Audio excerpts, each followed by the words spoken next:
Okay, guys, welcome back.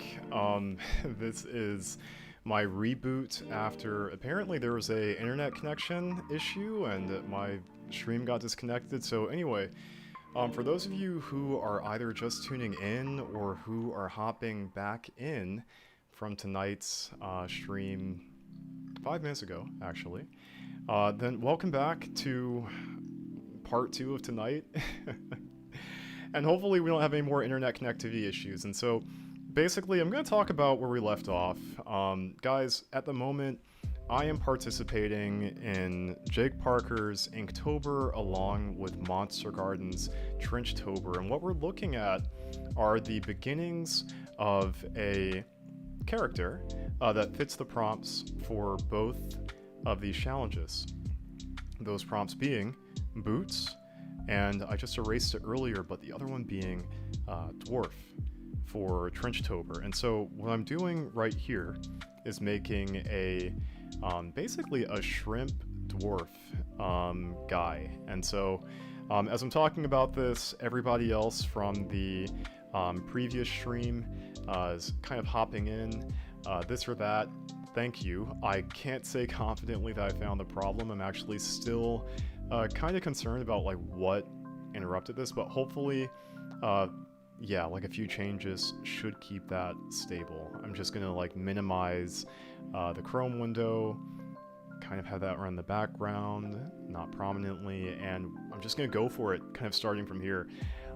So as I was saying earlier, guys, I'm building out this character, and I'm gonna continue. And then I'm going to start putting ink on this. I've got some Faber-Castell pens that I love to use, and I'm going to start putting on those details for the contour work, and I'm just going to kind of continue going on right here with where I left off. And so what I'm doing right now is I'm working on this guy's, I was calling them boots earlier, but they're actually more like feet. And Devante, hello. Again, I'm happy to see you back onto the stream. Don't know what happened before, but yeah, hopefully things are more stable this time. If it cuts out, I'll probably have to cut out like showing the rest of how this guy's coming to being tonight, and then just like upload the rest at a later date. But hopefully that does not happen. So yeah, welcome back in. Just working on putting on the detail for this guy's boots or feet, whatever you want to call them. They're actually feet. And then when that's done, I'm going to start working on the rest of the information for this guy's body plan here. And so far, you know, he's kind of coming along pretty well. So we've got that set up. We've got this kind of nice section here. Gonna erase right there. And what's not done are these arms. And he's a dwarf, guys, right? And when you think about a dwarf, you're typically thinking about somebody who's pretty well off when it comes to endurance and physical strength. And this particular variant of my dwarf is, but he's very lanky. Doesn't mean that he's weak. He's actually pretty robust and pretty strong, but you're gonna see this very lanky body plan going on. These like skinny arms and, you know, this kind of like puffer bagger pant situation going on down there. And this is all just kind of meant to reflect off of, again, you know, that shrimp-like body plan that this guy's following.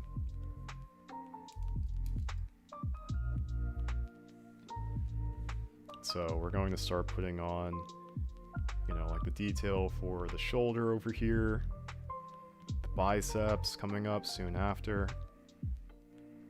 And something else that I want to do is kind of encapsulate what this guy looks like underneath of this kind of natural exoskeleton armor that he wears. I'm just kind of like curving this around to where the opening for this armor plate, you know, kind of starts to expose what's underneath. And I think this is where you're going to see, as I'm thinking about this in real time, this is where I want you to see some of the more kind of traditional humanoid traits. Like, you're going to see that this guy also has, you know, like soft, I say soft skin, but that sounds kind of like weird, I guess. But he's going to have, like, you know, some human consistent skin features in some areas too. And we'll see that soon. So again, sticking to that same rhetoric I was talking about before of, you know, you've got round shapes, but they're still going to be explained or visually explained in this way to where there's still a sharpness around it. And that's going to form this arm that we're looking at over here. And the main thing that I'm doing again is just getting the basic shape, the basic contours down with the pencil first, because all of this is going to be inked over and like made like thicker with the pen as well too. So for those of you who have watched my most recent video upload, specifically on my redesign of fairies, what I do want to call attention to is that there is a kind of body plan similarity that's shared in some areas between fairies and this particular dwarf type. And what I'm really talking about is that, you know, in the video, if you guys saw it, and if you guys didn't see it, I guess I'm spoiling it to you, and I recommend giving it a nice watch when you get the chance. But in the video, my version of fairies, they aren't your typical fairy, obviously. They have some insectoid traits, and yet they aren't actually insects. And you know, they're also very humanoid in their kind of stature as well too, almost imp-like, very imp-like, but still fingers, you know, feet and legs, all of that stuff. I'm talking about all this, I'm comparing these two things because, like fairies, some Novo, especially those that, you know, might have some arthropod-like traits, some insect-like traits, things of that nature, oftentimes they still may have, like, again, this typical kind of example of, you know, human skin as well too, or, you know, like human skin in real life human skin. And there are areas on the body plan where things start to blend together a little bit. For instance, one region might be harder or softer than the other in terms of like armor plating and exoskeleton. And that's what we're going to look at here. Like this upper region right around here, that area, that's still kind of soft. This deltoid piece, that shoulder piece, is actually still going to be a little hard. And you're just going to have this kind of like, you know, texture, you know, I would say consistency change as you are looking at different parts of these characters. And that's one of them. And something else I'm doing here, kind of again going back to my rule about contours, is this notion of not having competing contours against each other, at least not so closely to each other. And so what I'm going to actually do is that because these pants are puffy, there is such thing as making them come out just a little bit more to where these lines now are no longer competing. It's implied that this has some, you know, shape underneath of that arm without making the arm look too busy. And so I'm going to come back and detail that hand later. I'm going to move on to the next area here. Start putting in that forearm detail right there. Same thing for the next side over here. And that's coming along. We got this. And that's kind of a healthy place for that fold right there. And so we're looking at kind of a good 80%, I'm gonna say, of what this body plan should look like for this guy. I'm going to shift attention and start working on the bag. And this isn't going to be anything that's like nearly as detailed as the last bag that I drew, but I still want to bring some life into this as well. And so that's what's going to happen. I'm going to kind of put on some contours there. This 3D object curves along this way like that. And we're just kind of consistently updating everything from the edges, the faces of the bag, and the sides. And you know what? Yeah, this or that, that's a great question. So here's the thing. I guess like starting from like the easiest answer first.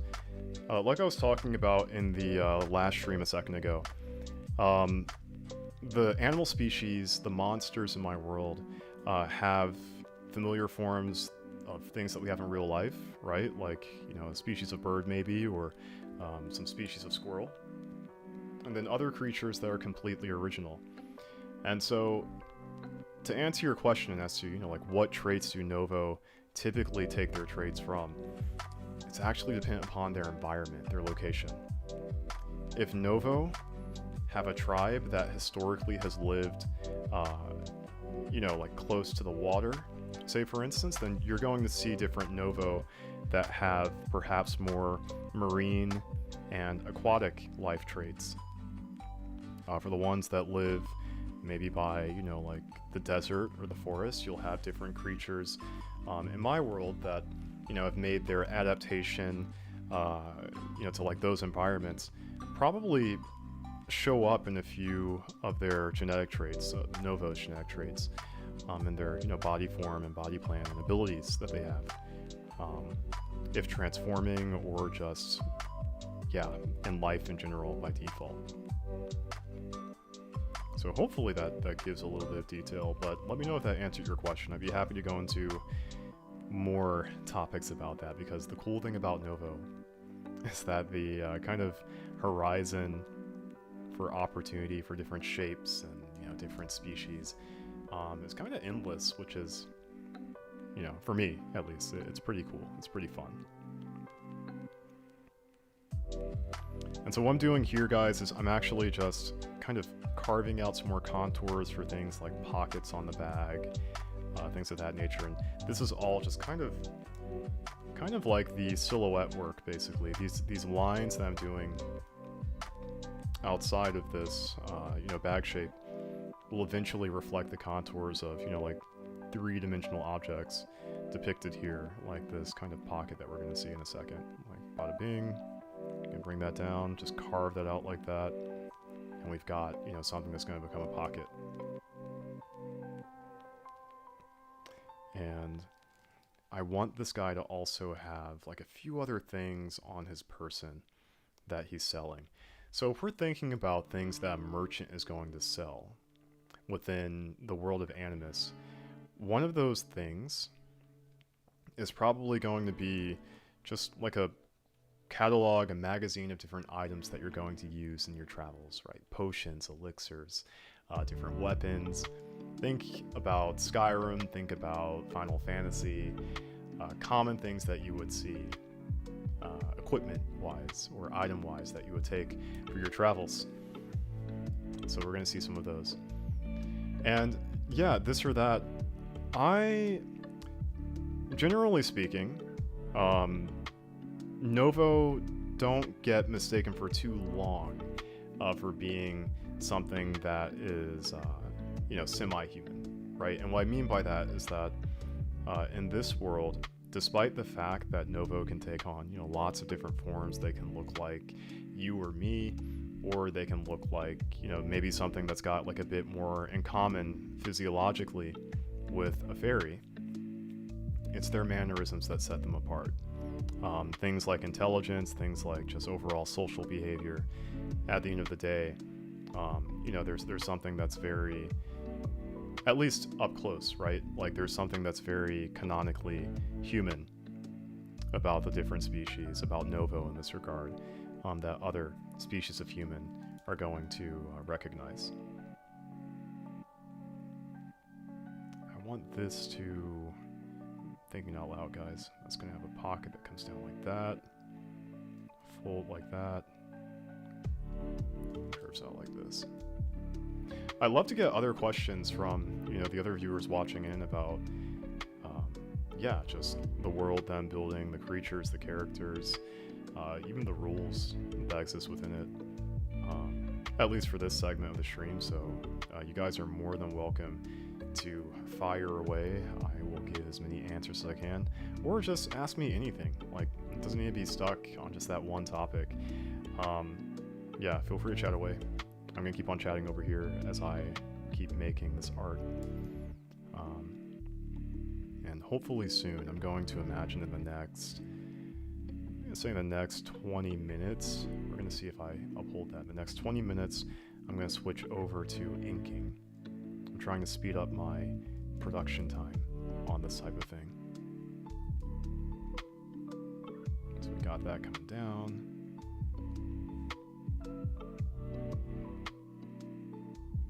There's something about that that I'm not happy with, and I think I know exactly what it is. That needs to, that fold needs to come all the way back here. Because physics.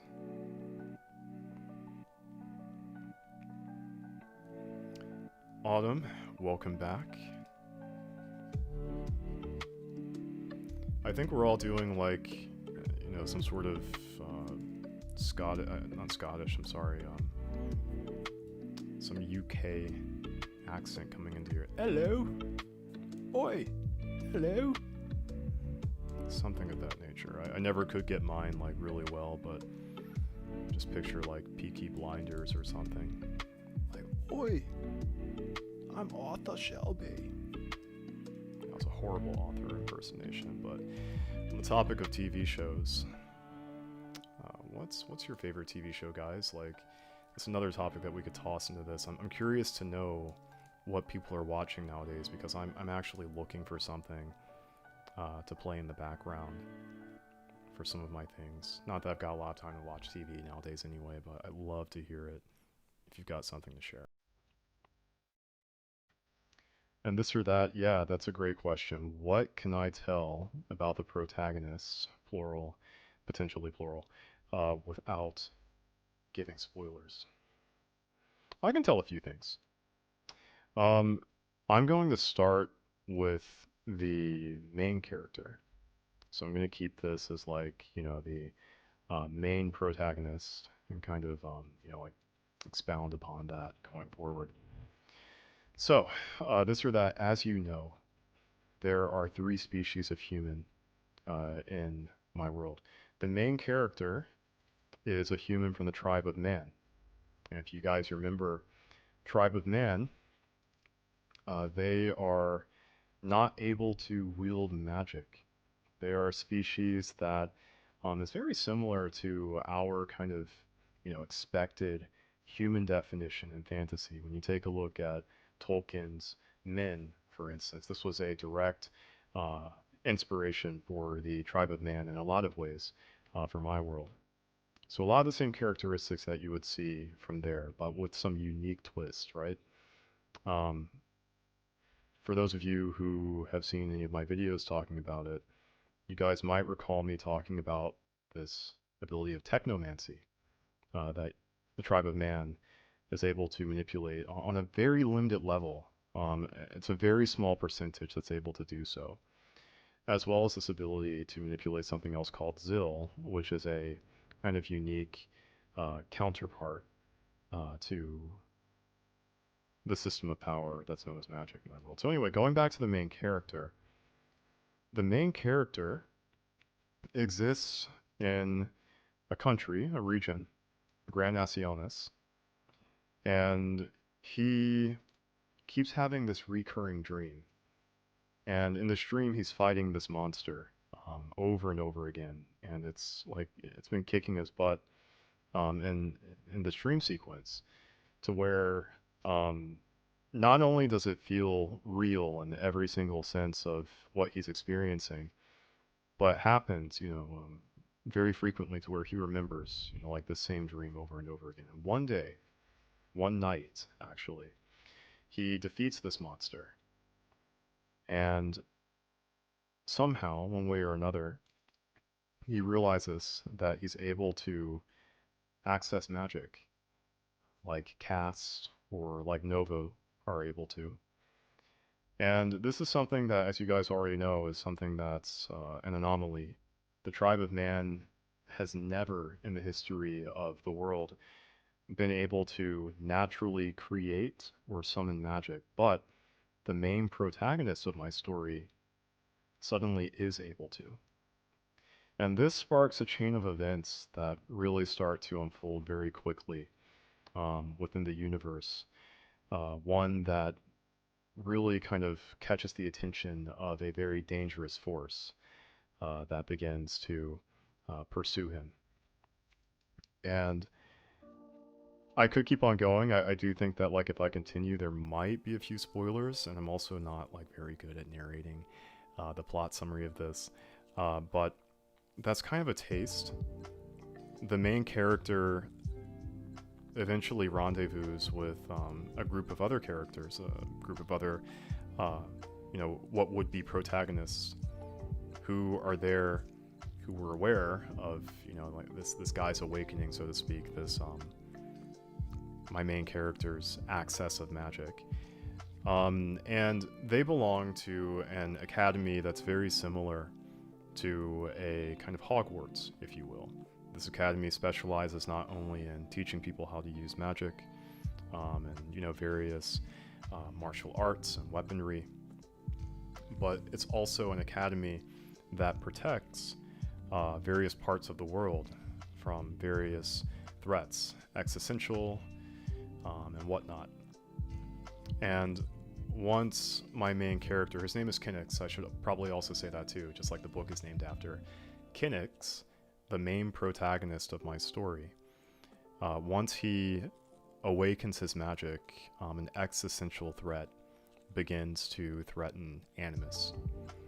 One that you will soon discover when you start reading the pages of Kinnix Volume 1. So this or that, is a very brief description, at least from a super high, somewhat superficial level, of who the main protagonist is, without really going into like his quirky personality. The guy's like a complete goofball. He's a complete tech nerd, and just has like a very quirky sense of interacting with people. But he has the makings for a hero. He's somebody who envisioned becoming kind of like a professional engineer and racer, but actually ends up becoming something completely different through his kind of call to heroism in this adventure. So yeah, that's kind of a quick, nitty gritty, quick and dirty explanation to who the main protagonist is. Autumn May, I am just about to check out your questions here. Ooh. Autumn May, I'm also under a lot of stress lately. I've been under a lot more stress lately than usual. A lot more. Before I turned on the stream, I was actually kind of coping with that, as a matter of fact, or trying to cope with it.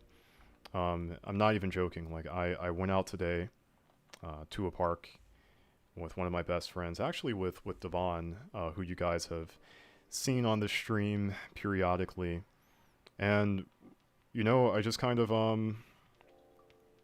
had to talk about some things that were going on in my life, going on in the world, and going on, like within my family. The list continues. It's like family, world. You take a look at my state, even like Atlanta. We had a hurricane come through, which thankfully didn't do as much damage as it did across the rest of the U.S., or more specifically the eastern coast of it. But stress. It's just been like a lot of stress lately. To answer your question, to be quite honest, I'm still trying to figure it out. I'm still trying to figure out how do you balance all of the stress that you might have with making your own art. And I'm going to try to think about that answer in real time, because as I'm dealing with all the things that, you know, I kind of alluded and more that I didn't talk about, here I am, you know, tonight, right now, streaming, making art, and trying to kind of build this world that's been my escape, so to speak, ever since I was young. I think sometimes for me, it's more of a notion of stepping away from all of the chaos that you're going to come across in life sometimes, if possible. You can't always do this, but if you can, step away for a little bit and try to remember a time, a place, a moment where your art transports you into a different world, right? And, you know, I heard somebody make a statement which kind of resonated with me recently. It was completely uncanny. Wasn't expecting that to, like, you know, kind of hit me in this way. But the statement was this about art. It was, if your art isn't making or isn't talking about any sort of purpose or communicating that purpose, you know, like what exactly is it doing? And I think that if you can find a way to make your art communicate, you know, parts of yourself, or deliver a message even that could be resonated, you know, within the communities around you for positivity, for education, for love, for peace, I think that's something that's really amazing. So that's what I try to do with my art. Not perfect at it. I'm still working at, like, getting into the routine of you know, making it happen consistently, but it's my goal. It's kind of one of the things I'm trying to do even as we speak right now. So yeah, I hope that helped a little bit. And you were saying that you're watching Delicious Dungeon. You know, I only saw like one episode maybe of Delicious Dungeon, and I have to say that the animation style is so cool. I love the animation of Delicious Dungeon.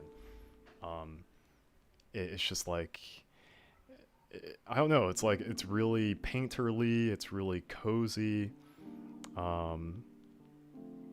So that's something that I'll probably have to check out at some point.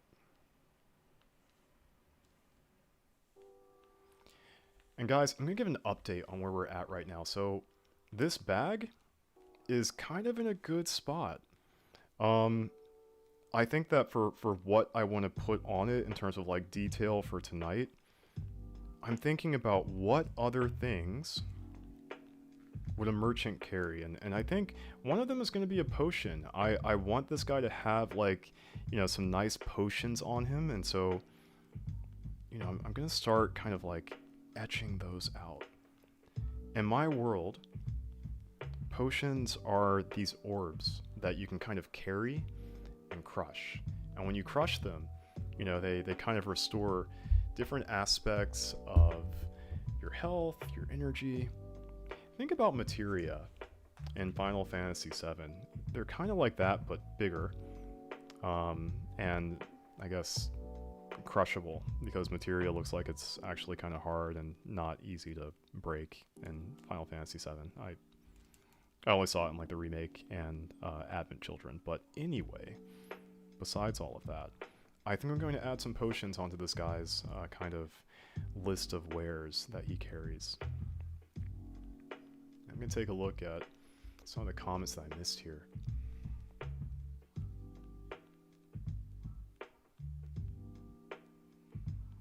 Yeah, I hear you, Autumn. Yeah. You know what's funny? I too have been avoiding the news, and it's like when I found out about the hurricane coming, I was like, wait, from where? When? It's really not that funny when you think about global warming and just all of the bad stuff that's going on to cause it. But yeah, I hear you. Yep, you just have to take your break sometime, I think. So, completely felt. Ooh, yeah, this or that, that's a good idea, actually. He should have a weapon. I totally forgot. This guy is also selling weapons, isn't he? He is a merchant after all. And I think one thing that I want to incorporate in terms of, like, you know, a weapon that he's holding on to, I don't want it to be a sword. I don't want it to be something that's like a traditional blade. I had that kind of featured not only in the last video, but I also want to showcase what other weapons exist within this world.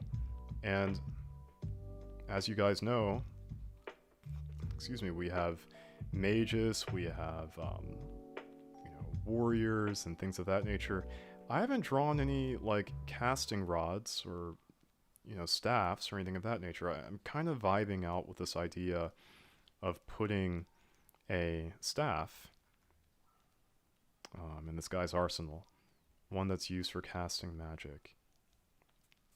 Not that you always need a staff to do this. You can literally cast magic with just your pure manipulation of elementa as you know, a mage. But yeah, to really effectively channel it, having a medium to do so helps out a lot. One of the protagonists who you guys have seen pictures of if you subscribe and, you know, like follow to the channel, which I think hope, you know, a lot of you currently are. No, but either way, no. One of the images of my characters has a staff in it, more specifically a spear, and that's also used for magic casting and whatnot. So I think finding something similar, sticking it in someplace, could be a thing. Now this guy is only like 3 feet tall, which means that carrying one of those would be quite the chore. Quite the chore indeed. And not only that, trying to fit this onto the paper that I'm drawing on. We've only got like this much real estate left. That's going to be a little bit of a chore too. So I might need to reevaluate what thing I draw. If not a staff, maybe a shield. Maybe a shield could be a thing. I'm thinking it's going to be a shield, guys. That is something I haven't drawn. Not yet, anyway. And so what I'm doing right now is I'm actually just kind of like carving out space for what that would look like. Just gonna put that kind of like right around here.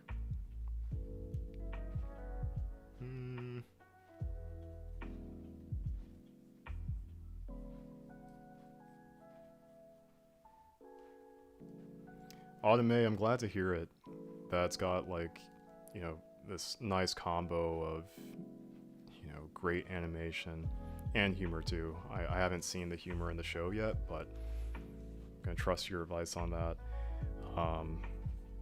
You know, I think some of my favorite anime in the past, or present for that matter, Fullmetal Alchemist Brotherhood was definitely a favorite growing up. I know that there are like mixed reviews on that. I've gotten some controversies where people are like, what? Like, you like Brotherhood over the original Fullmetal Alchemist? And to be honest, I think that answer is kind of yes and kind of no. But I'd love to get your thoughts about that, guys. Like, I don't know if you guys, you know, followed or still do follow that series, but that was something that I always thought was, you know, like one of those shows that had a really interesting way of handling um, their magic system, or I say magic system, but in this case, you know, alchemy system. But we're just gonna put that under the same umbrella, basically.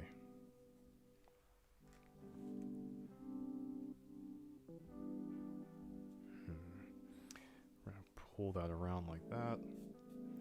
And guys, I'm gonna keep the shield very simplified because I don't want it to distract from the rest of what's going on this guy's just wares and arsenal over here.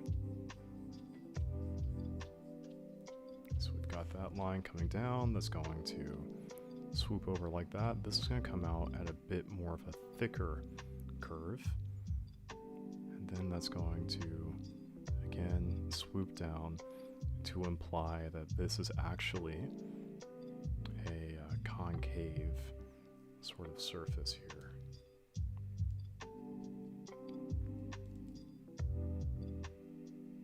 Just like that. And then we'll have, like, you know, some sort of part where, you know, the guy's holding on to the shield. I really don't know what to call it, but it's the area where your arm gets put through. I'll slap the detail onto that later. Again, trying to be conscious of not having the lines conflict with one another, compete with one another. And I think, you know, for now, like this is a very kind of basic outline of this guy here. What I'm going to do next is go ahead and start to ink some of these areas. I know I was talking about trying to get this done around like the 8:30-ish mark, you know, for the outlines. And to be honest, you know, like I got a decent amount done, but not everything that I wanted to, which is perfectly fine. That's kind of the whole challenge of Inktober, I think. And with that, I'm going to go ahead and start detailing a couple of things right around here. Kind of want to get some fingers captured, just a few. Just going to have a thumb over here.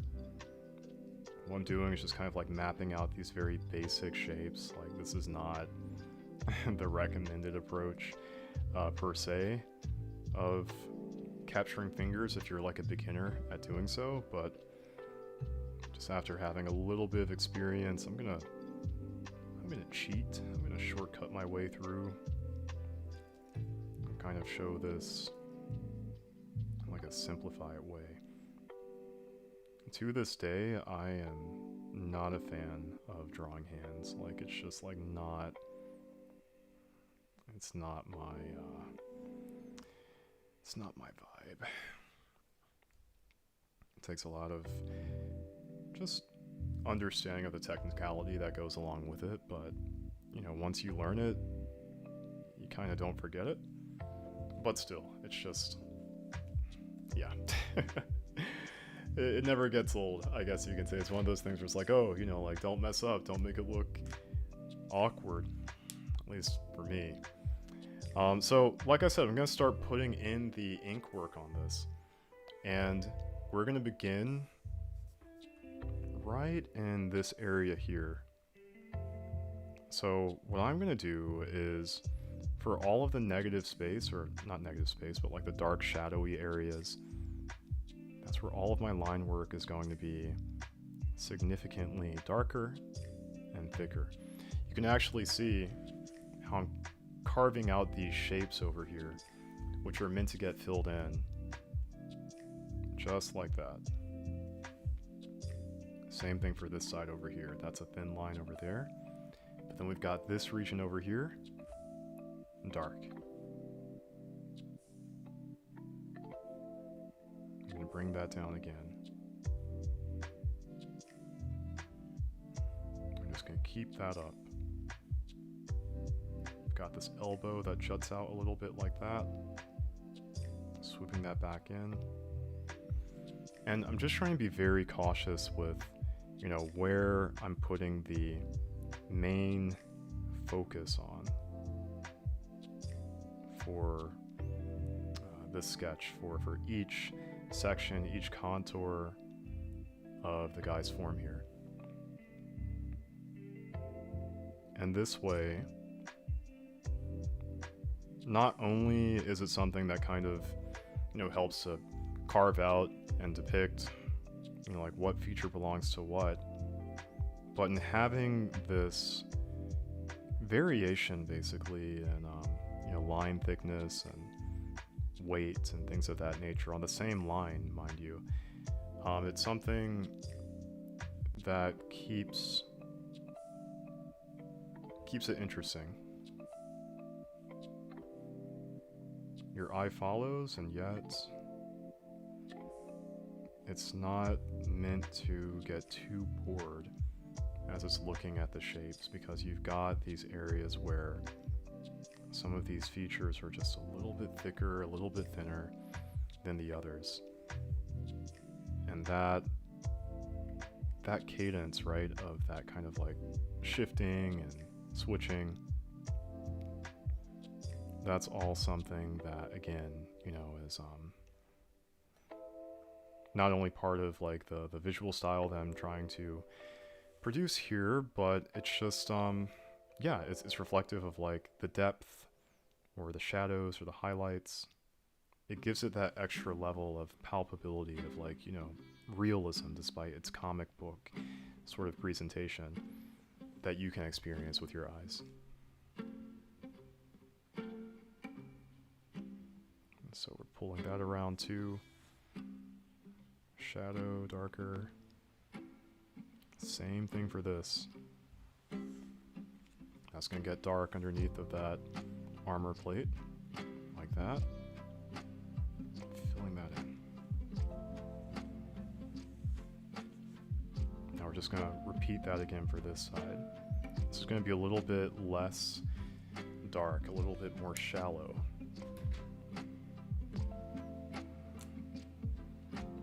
And because of that, just switching out the pin makes it a little bit easier, gives me a little bit more control. And, you know, again, we've got that right there.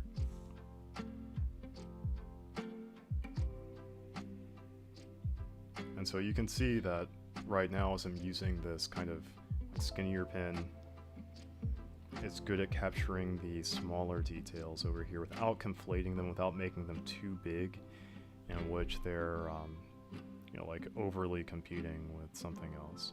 There's a time and a place for that, but that's going to come, it's going to come in a second, but not right now for what I'm touching up.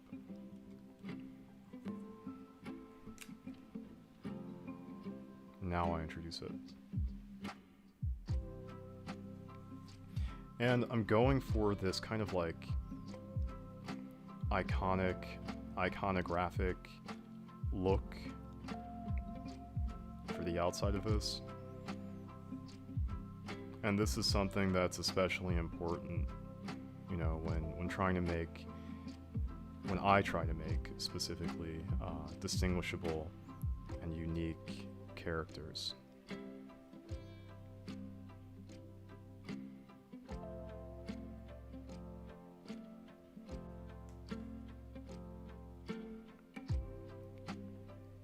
That's coming around for these MC Hammer pants over here. Again, cutting out the shape, filling it in. Simple and ethereal line right there.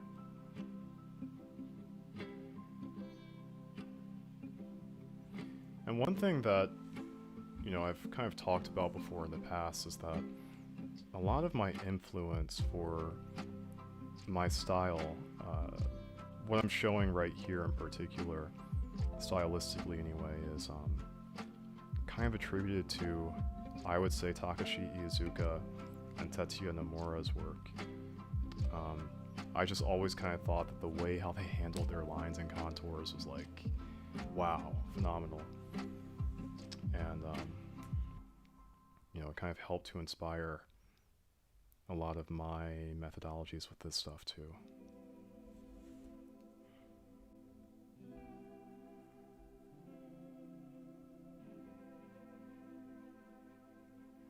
And we've got that same thing curving along that way. Coming back down this way again. Just like that. Etching that one in again, like this.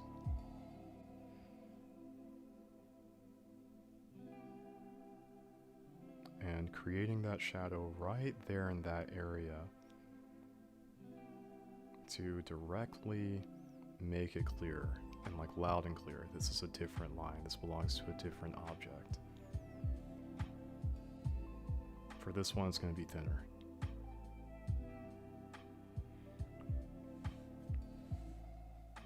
And I'm just going to go ahead and start working on, you know, the interior here.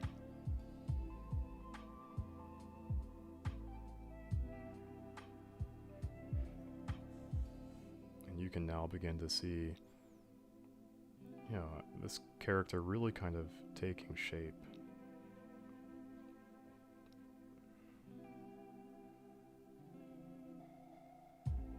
And same thing with those pants right there, we got that. Yeah, I'd say that that feels pretty comfortable. Curving this down.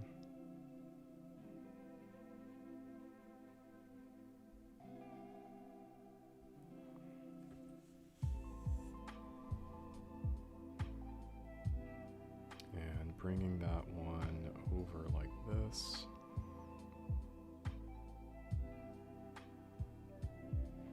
I'm going to try to, you know, go back and switch to this one again.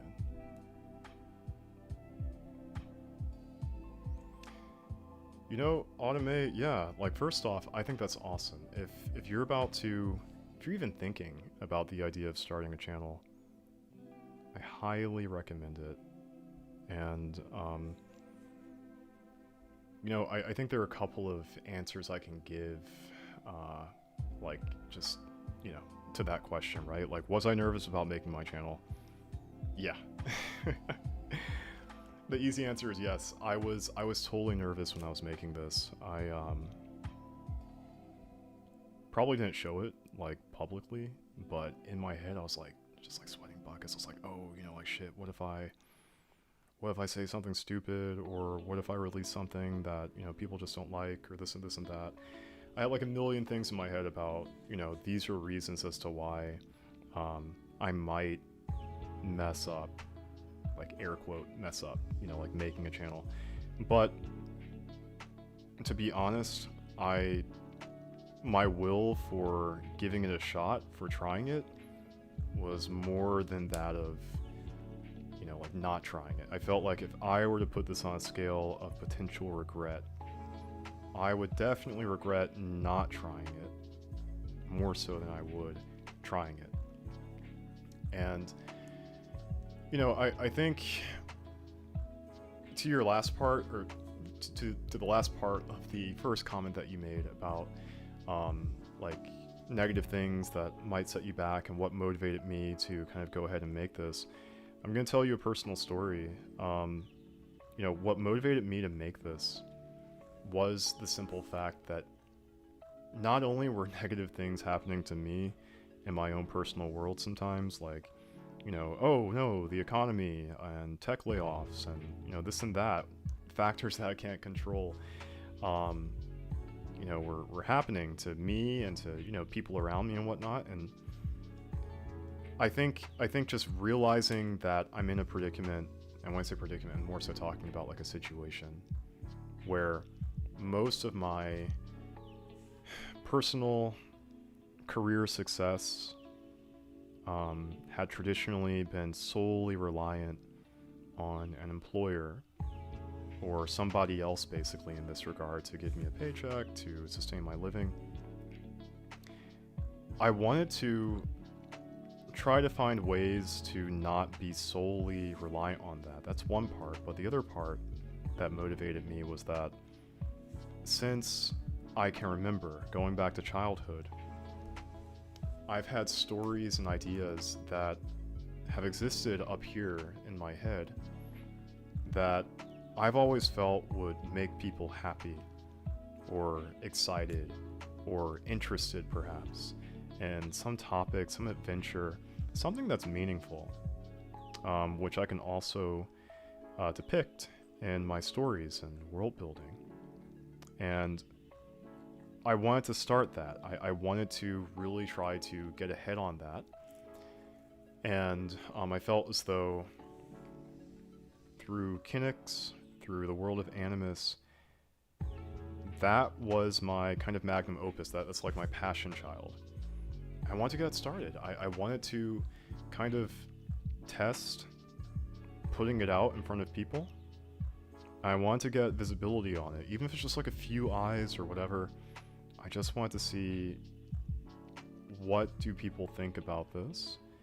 And how can I scale this up in a way to where I'm making it bigger, I'm making it breathe, I'm making it alive, and building something, you know, meaningful out of it from a lifestyle perspective, and, you know, from a giving perspective, I guess you can say, a sharing perspective. So those are some of the motivational factors. And yeah, that's kind of, I hope that wasn't too much rambling, but hey, thank you. I'm glad that you think the outlines are really good too. I'm reading this last part that you wrote. Let's see.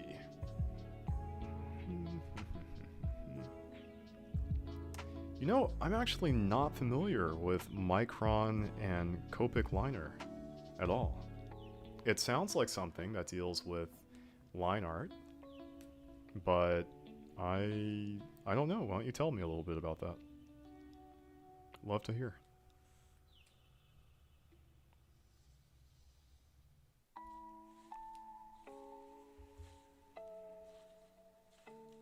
Guys, I'm working on this mighty mustache right now. And as you can see, again, I'm keeping regions of this darker and thicker than others to imply depth.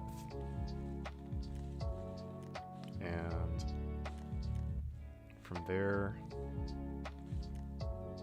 building up on it.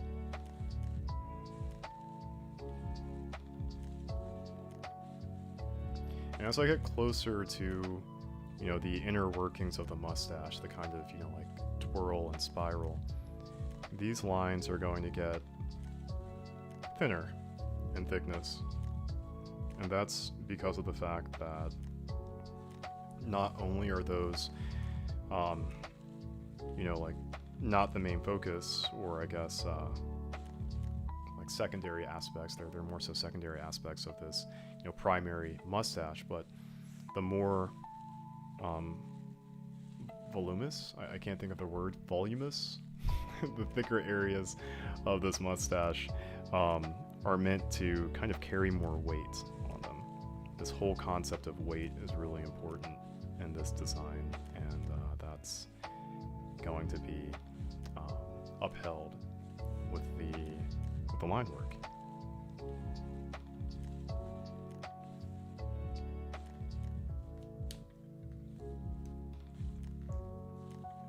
Oh, nice. Yeah, no, glad to hear it. Yeah, I feel like a name like Micron kind of suggests, you know, that kind of fine-tuned detail portion of that. This is the closest I've got to, you know, kind of a Micron sort of setup. This fine line marker. This is again Faber-Castell. No, wait, I lied. This is Prismacolor with a glare. Prismacolor. So, yeah. I'll have to try Micron at some point. This or that, I love your question. Where is this guy's head?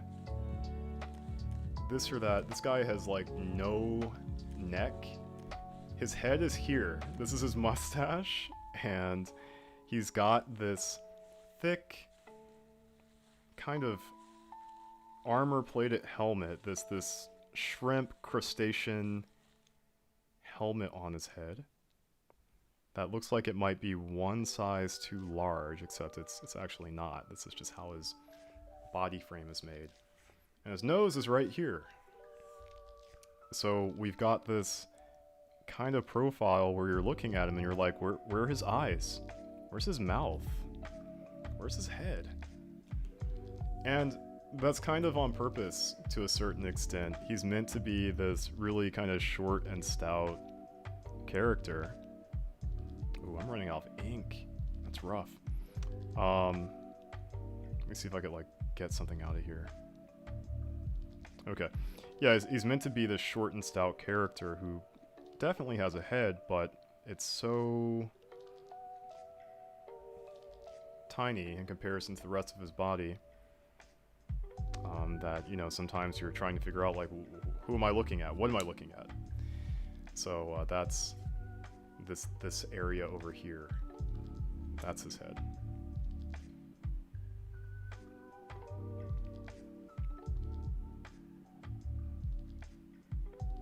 Again, I'm going back and I'm working on this weight for things for the line. I'm going back and adding, you know, some more thickness over there for the nose, or the nose armor, if you want to call it that. And now I'm going back and I'm putting on the line work, thin lines once more for the inner mustache twirls over here. Just like that. Very quick, very fine lines that explain what's going on.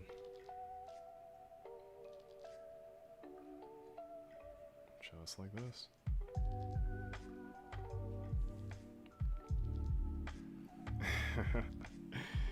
Yeah, this character is I like making some funky characters sometimes that, you know, have much less serious vibes about them. This is definitely one of them. Like, something I imagine for this character design is, you know, when he talks, he's got this very muffled voice. You have to like really kind of like squat down to listen to what he's saying, because that mustache is just covering so much of his mouth. Like, he's okay with it, he's fine. He thinks that he's being heard perfectly, but, you know, you as a tourist or as a traveler, you're like, what is this guy saying? And you're just squatting down to try to listen to him.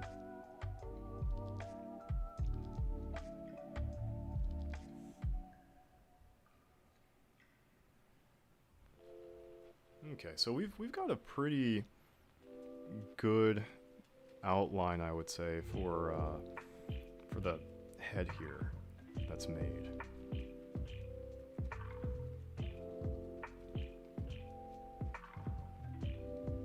Just like thickening up some of these lines over here too. Yeah. So we got like a pretty good markup, I'm gonna say. Working on the torso. I'm gonna bring in this shadow and make that a bit darker right there. Just like that. And now the question is, do I want to continue working on the arm? I think I want to continue working on the arm.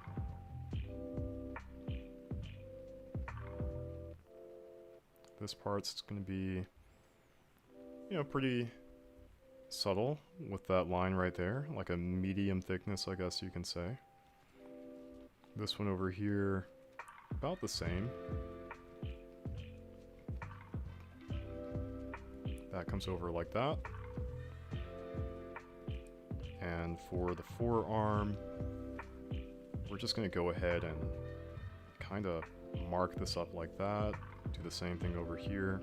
I'm not going to go all the way and, you know, like I'm not going to finish up this line moving up for now because I still need to kind of just like mark out how the hand is going to be structured. It's a detail that I skipped on for now because I was totally just being a little lazy on that side. But I'll go back into it. Like I said, hands aren't my favorite thing. I've got a bias, so I'm going to go back and take care of that once I finish up some other things that are just a little bit more, I don't know, immediately interesting to me on this. Like the fun part in this sketch is that, you know, when I'm not talking about it on stream, and even as I'm talking about it right now on stream, I kind of tend just to jump around and do what feels right. You know, like what's the next thing I want to work on? It's kind of like a controlled chaos to a certain extent. And, you know, I'm just kind of like explaining it basically over here. I'm also going to go ahead and, you know, work on distinguishing this contour for that leg right there. You see how we have this thick kind of mark over there? I want to make sure that we've got the same distinction for that leg over there. And so all of these details are, you know, very small and minor, but as you can see, they kind of start to add up pretty quickly. And if done the right way, the results ain't bad. So same thing for this, you know, coming up, doing the pants thing. And now it's time for those feet.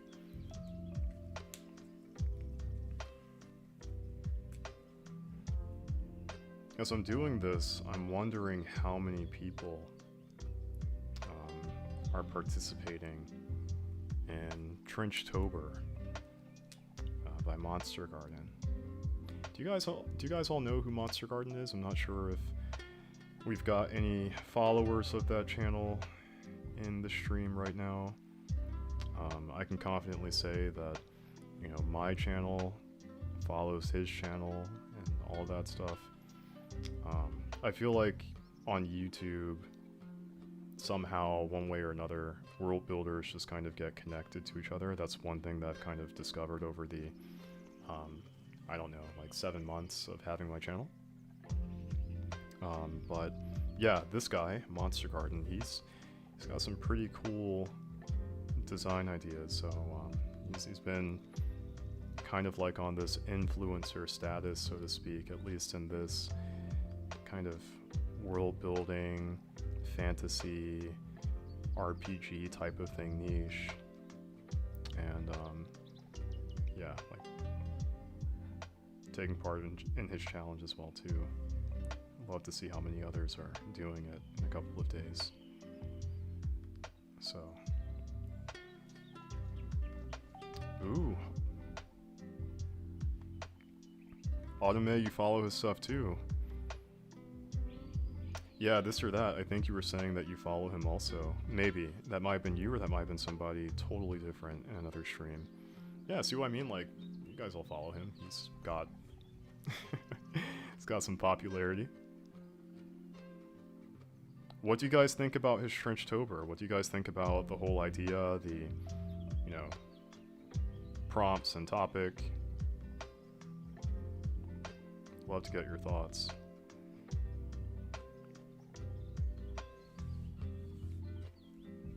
Automate, I think that was the first video that I saw of his design for dwarfs. I was like, what is this?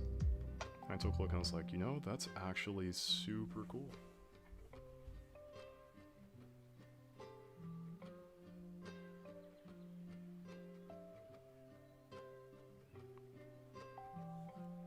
I've got this bias around like, you know, insect-based redesigns. So when I saw that from Monster Garden, I was like, you know what, this guy, whoever he is, whatever he's doing, that gets a sub. I can definitely support that.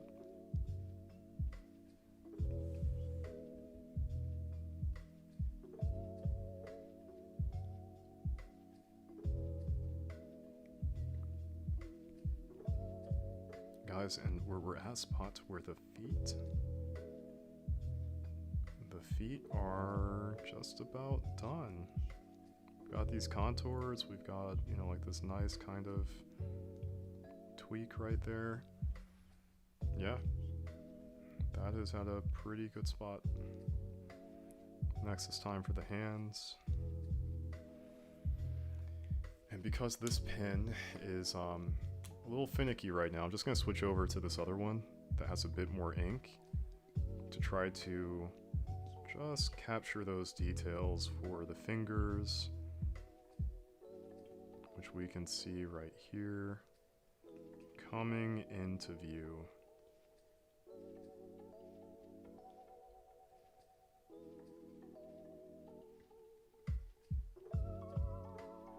And just like that, we've got a complete hand. Basic shapes, quick outline, quick and scrappy, but still good enough. Still good enough.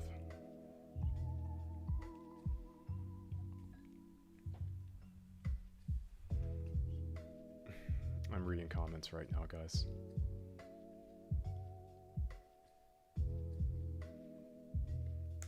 Yeah, no, that's really cool anime. I'm also kind of a bit of a, I guess you could say like a little bit of a mythology nerd as well too. But yeah, like I agree with you completely. I just always think it's really interesting to see different approaches on reimaginings and redesigns of things. So that was really cool just to see.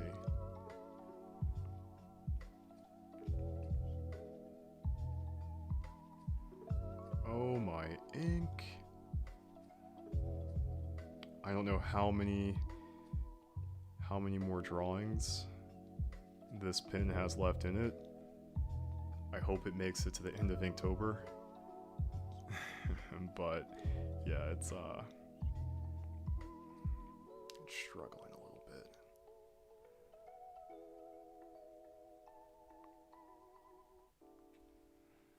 So I'm putting on these details for the straps.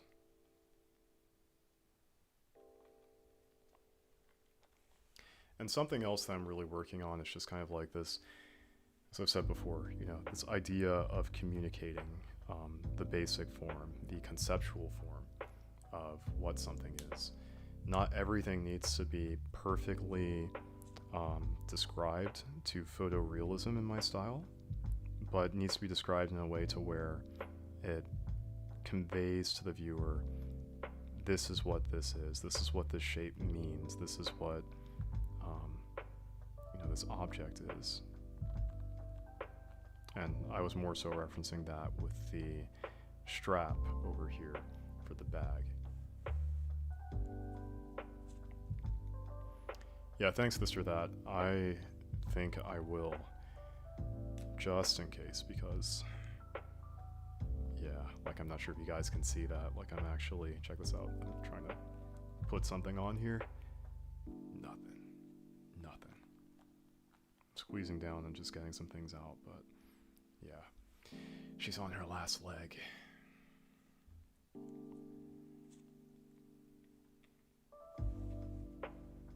Okay, this contour's coming in,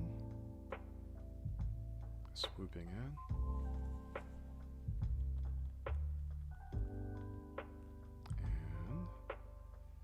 And same for that.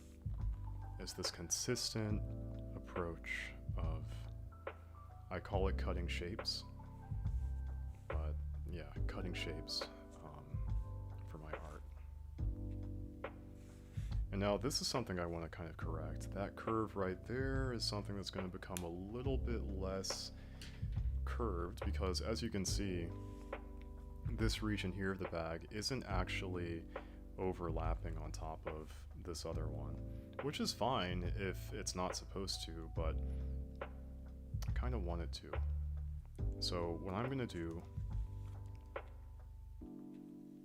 is go ahead and make sure that we've got some proper overlapping going on over here. Just a little bit to hint that this is not perfectly flush behind the bag. And as you can see, that already does a world of wonders in suggesting that this is actually resting on top of that. As I'm going to get ready to detail that, I'm going to see what other pins I've got, because there's a possibility that I can take a similar pin and just, it's still a little thin, kind of breeze through this part. Each time that I'm doing a new sketch, I'm working on trying to find ways to also speed up my process at the same time. This is like super small, that's not what I want. For something a bit thicker, which I feel like SC, yeah, there we go. Pulling out the big guns. See what happens here. How about like butcher this completely? Yeah, that's really thick, guys. So I'm not even going to attempt to cover every single portion of this. I'm just mapping out the areas where the thick lines are really necessary. And then I'm going to come back and really treat the remaining areas with the thin lines where things are more necessary. So this is another region right here, just that intersect right there.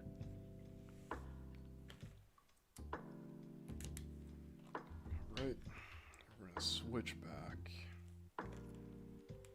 to this guy. And this is just going to round that out really nicely right there, just like that. Same thing for this. And I'm just connecting these corners at this point. Just right there, a sharp corner connection. Putting on that call to detail right there. I want to blend it out just a little bit and make sure that's even. Same thing for this side, just like that. Same thing for this.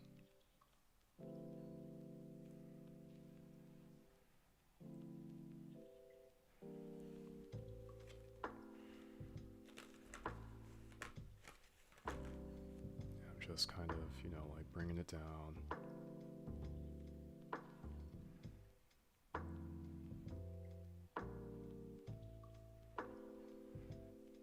We're getting there.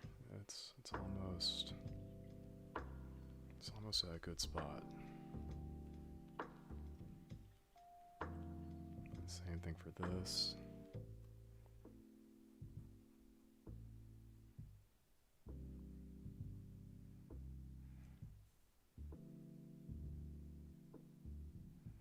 I kind of got inspired to make this bag shape, specifically the style of bag, right, where you've got this kind of roll top feature on it when I was traveling to Europe for the first time. And I was looking for a bag that would kind of make like a bit of a fashion statement, but at the same time had a lot of, you know, like pragmatic use to it. And I'm definitely like derailing for a second, but I just have to say, like, the fashion in Europe, in my humble opinion, is on a completely different level than what you're going to find in your average Macy's here in the US. This is information that I kind of felt like I knew already, as a lot of the clothes that I buy happen to be kind of from that area, but Enough about me and my wardrobe. That's where I try to kind of borrow fashion influences from with regard to, you know, the work in my book, the concepts, the character fashion, even in things like this. It does look like a camping backpack, I agree. It's kind of meant to be exactly that in a few ways. It's a camping backpack that's been kind of retrofit into this traveler's bag, so to speak. This merchant, trader, supplier bag. I want this shield to be attached to something on here. I'll handle that later. I think for now, what I'm gonna do is this last piece over here.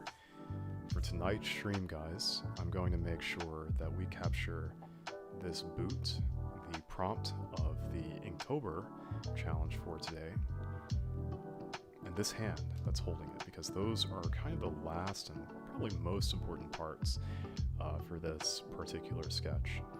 Everything else is going to get handled probably offline or off of the screen, off of the stream and the screen. And we're gonna have something pretty nice to look at, I think, come the next video, dedicated video that I make for the world of Animus. Okay, so on to this next part. This hand, it's holding a boot. This is the right hand of this guy that's holding it, which means that the thumb, if he's holding it outstretched like this, the thumb is going to be on the other side because his arm is twisted up, which means that his thumb is sticking out and away from his body, not inward. The thumb is not on this side, the thumb is on this side over here. So, that should look a little bit like something like this underneath with the rest of the fingers, whereas the rest of the hand kind of comes out under, I think. Oh no, guys, I'm kind of bugging out right now. Let me think. This comes over like this. Yes. No. Oh my god. See, here we go. It strikes back. The hands strike back. Let's see. Okay, there we go. That's right. Thumb, I'm just going to pretend that this is like the inner thumb right here. That's coming out behind you. The rest of the fingers are coming out like this. Yeah. That was scary, guys. I almost butchered that. This is why, no matter how many skills you get under your belt, no matter how many years you get under your belt, as a trained visual artist, the fingers strike back on the hands. They never go away. So that's our thumb over there. It means that our pointer finger is this way. Our pinky for this guy technically is going to be the last finger that we see, which is this long finger over here. We can probably make that a little bit shorter. And that's exactly what I'm going to do. And make sure that I just kind of capture like the digits and the, you know, folds in which it's going to embody for that finger, and that's going to come out like right to a spot there. That palm is going to be presented like this. And then we have the other fingers that really kind of come out and do their thing right there, right? But now what looks kind of funky is how this boot is resting on that. Right now it's like floating like it's a, you know, Super Mario 64 object. And so to fix that, I'm going to play around with a few things here. I'm going to bring out this boot just a little bit more like that. probably going to play around with the angle of this just ever so slightly. I'm going to probably turn this to where if this boot is rising up and then resting back down, the angle in which this is facing is going to be turned ever so slightly to where it's actually not facing us as much as it would be facing outward just a little bit more. And then coming down like this. This is a pretty basic looking boot shape, right?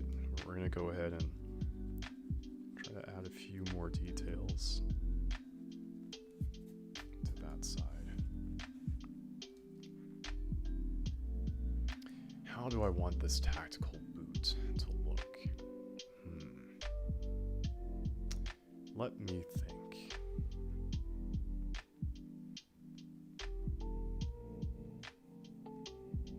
Gonna come around, add some thickness to the tongue part of the shoe, and then from here, give this a little bit less of a Mario feel, and kind of curve this out ever so slightly like this, and then go back to rounding that like so.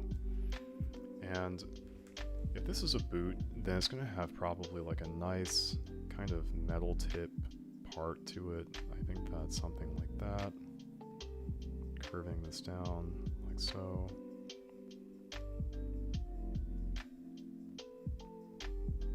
And then what else do I want with it? I don't want the shoes to look too much like our main protagonist's shoes. Similar, but a little bit different.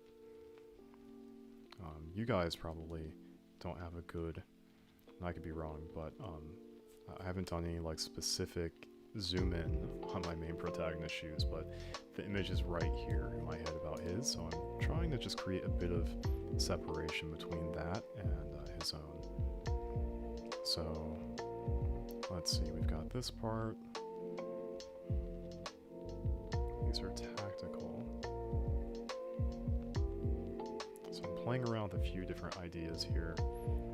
This is going to take just a little bit of experimentation, and then I'm going to land at something that probably is going to make sense to me at some point. Got this situation going on.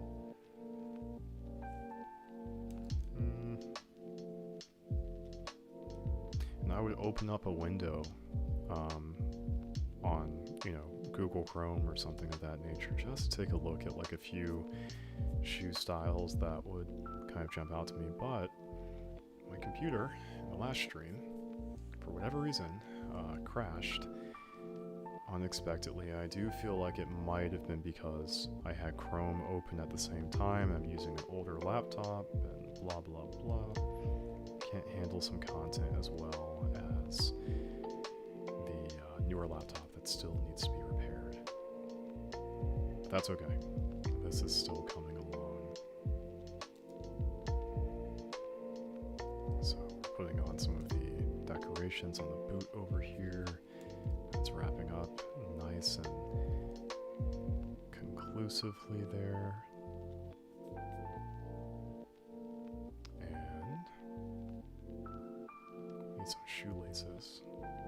Just gonna kind of put a nice little X right there for now. That can be the laces later.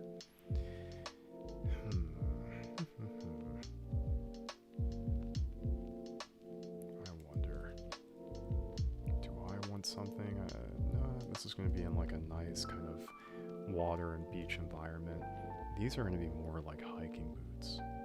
Like, what's the purpose that these would be used for? And I'm asking these questions right now rhetorically, but these would definitely be used for going up into the mountains, or kind of like the hidden beach sides and things of that nature in the region.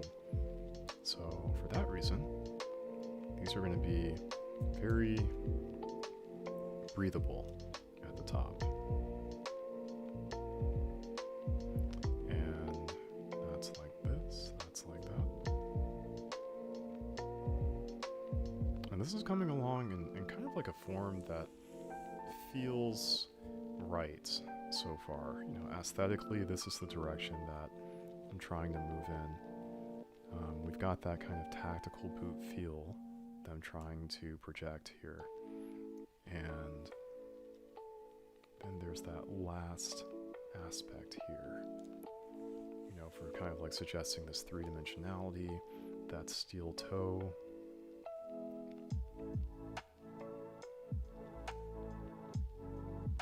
From a fashion statement perspective, most of the form is where I need it at for this. Most of it. There are a few things that can use just a little bit more attention.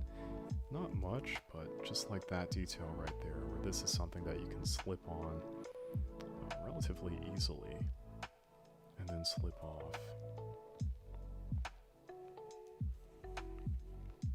I think that's our boot. Yeah, that's definitely our boot. I'm going to go ahead and just add some ridges onto this. Some grip, I mean. Like so. I'm going to erase here just a little bit, and then same for this too. Just adding some of that grip, some of that rugged traction that we're going to need when we're walking. And this is going to really prevent like that slippage and bad stuff when you're going to the woods. Okay. So yeah, guys, there we go. There we have it. We have the makings of our boot for the most part. What I'm going to do is finish outlining this with ink. And I think that when I'm done, that's going to be a good kind of pausing point for the night.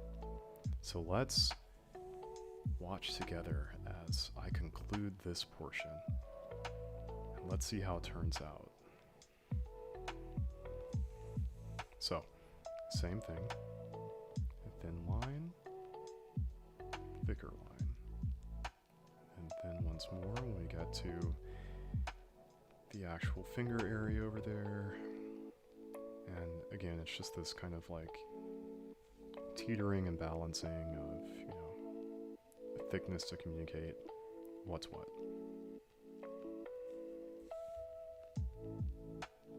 Same here. And we're just rinsing and repeating. This is all about contours. Careful attention to detail. And yeah.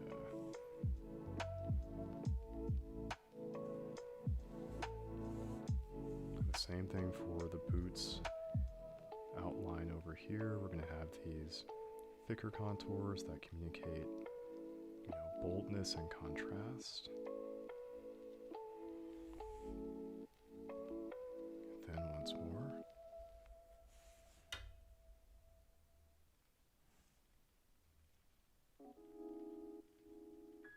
And we're getting to a good spot. We've got texture, we've got contrast. It's all just getting reflected in this design here.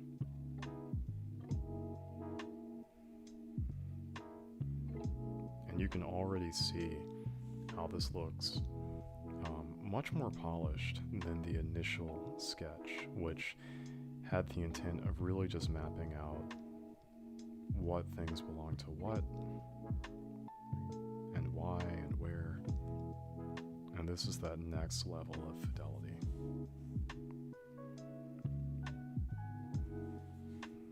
Just capturing all that detail. And kind of bringing that into reality.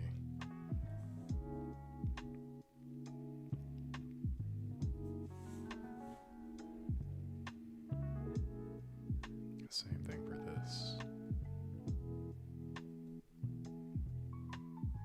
Like, I'm feeling pretty satisfied with how this is, you know, coming along.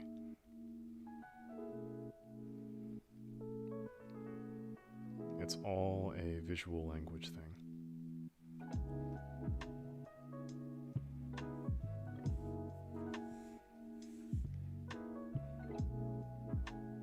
just putting on the final details. Coming along that way. Wrapping that up over there.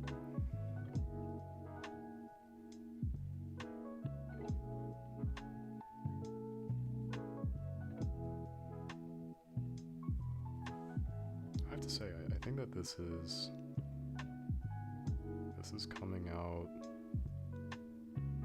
kind of better than the initial image that I was imagining in my head.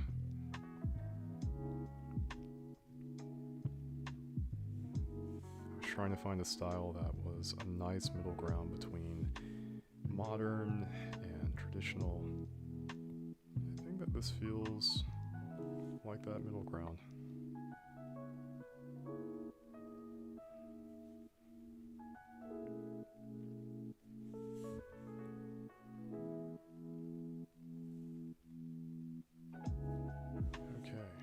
Switching pins, light detail work,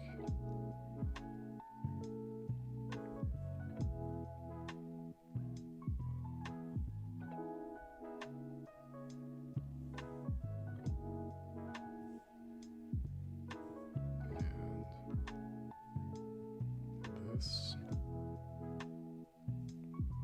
concludes our boot.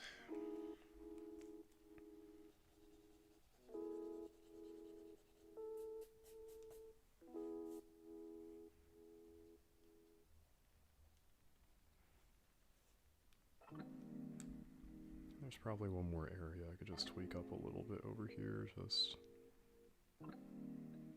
again, contrast, communicating detail.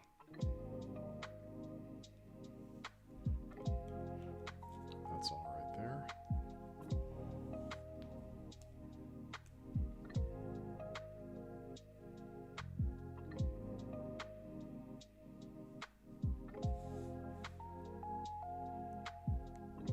Okay, so for tonight, guys, what we are looking at here is a dwarf holding a boot, who was also a merchant, who was also part shrimp, who exists within the mini realms of Animus. This is a character that we're going to see have another appearance again in one of my next videos that I make, which will go into much more detail about the lore, the history, the biomes, the biodiversity of a region of my world called Moana and Aquas. That is a water... Bleh, bleh, bleh, bleh. I can't talk. That's a water magic region that we're going to explore, hopefully in the next couple of days or weeks, but that's the next planned video. So guys, for those of you who have watched this, I just want to say thank you so much. There is still work to be done, and I will definitely finish up the potions and the other boot and the shield and all the other items that this merchant is going to carry on his person. I guess just off screen and off stream. So once more, thanks again for watching, and until the next video, guys, I will see you soon.